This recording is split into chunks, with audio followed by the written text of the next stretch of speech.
ក្រុមហ៊ុនរថយន្តដ៏ល្បីរបស់ចិនសឹកកើបានយកព្រះនាងនរោត្តមចិនណាជាទូតសុឆន្ទៈ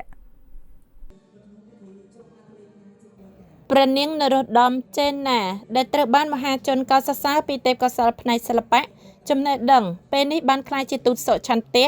របស់ក្រុមហ៊ុនរថយន្តដ៏ល្បីរបស់ចិន Mark Ziegler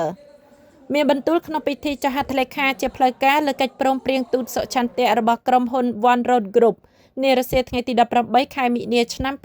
2025ព្រះនាងនរោត្តមចេនណាមានបន្ទូលថាព្រះនាងបានស្គាល់កាន់តែច្បាស់ថា One Road Group ជាក្រុមហ៊ុនចម្រុះជាតិសាសន៍ដ៏ធំមួយ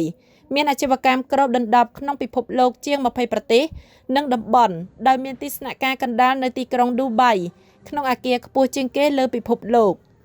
នៅពេលដឹងថា brand Ziegler គឺជា brand ដ៏សំខាន់ដែលនាំចូលដោយក្រុមហ៊ុន One Road Industries ធ្វើឲ្យព្រះនាងរត់តែមានជំនឿចិត្តយ៉ាងខ្លាំងចំពោះ Ziegler នៅក្នុងប្រទេសកម្ពុជានាពេលអនាគតព្រោះព្រះនាងជឿជាក់លើការអនុវត្តគោលការណ៍របស់ក្រុមហ៊ុនដែលឈលលើផ្នត់គំនិតយកអតិថិជនជាអាទិភាពនិងផ្ដល់សេវាកម្មដ៏ពិសេសសម្រាប់អតិថិជន Ziegler ជាទីគាប់ចិត្តដែលអាចវិយតម្លៃបានថា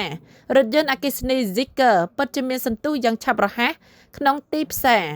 ព្រះនាងបន្ថែមថានៅក្រោមបរិបទដំណើរពណ៌បៃតងដែលសកលលោកតែងតែលើកឡើងក្នុងន័យថែរក្សាការពារក្នុងនោះរថយន្ត Ziegler ក៏មានគុណសម្បត្តិក្នុងការចូលរួមតាមរយៈលក្ខណៈពិសេសរបស់រថយន្តគឺការបំភាយសូន្យដែលបានជួយកាត់បន្ថយបន្ទុកជាតិពុលលើផែនដីស្របគ្នានឹងគំនិតការការពារបរិស្ថានដែលតែងតែប្រកាន់ខ្ជាប់រហូតមកព្រះនាងក៏បានគូបញ្ជាក់យ៉ាងច្បាស់ថាក្នុងនាមព្រះនាងជាទូតសុឆន្ទៈព្រះនាងមានទំនួលខុសត្រូវយ៉ាងសំខាន់មិនត្រឹមតែចែករំលែកពីចំណាប់អារម្មណ៍ពិតប្រាកដក្រៅពីបានប្រើប្រាស់រថយន្តតែប៉ុណ្ណោះទេគឺកាន់តែចង់ឲ្យមនុស្សកាន់តែច្រើនបានដឹងបានយល់ពីខ្លឹមសារដែលនៅពីក្រោយ brand មួយនេះដែរគឺស្មារតីបង្កើតថ្មីនិងការស្វែងរកគុណភាពឥតឈប់ឈរនាយកក្រុមហ៊ុន One Road Group បានលើកឡើងថាវត្តមានរបស់ព្រះនាងនរោត្តមចេនណាជាទូតសុឆន្ទៈនេះមិនត្រឹមតែជាសមាជិកដ៏សំខាន់នៃរាជវង្សប្រទេសកម្ពុជាប៉ុណ្ណោះទេតែក៏ជាបុគ្គលសាធារណៈមួយអង្គដែលមានអត្តចរិតថ្លៃថ្នូរនិងទឹកប្រតិយស្រឡាញ់ចំពោះប្រជានុរាស្ត្រនិងការទទួលខុសត្រូវចំពោះសង្គមព្រមទាំងកិច្ចខិតខំប្រឹងប្រែងជំរុញវប្បធម៌ខ្មែរចិនឥតឈប់ឈរ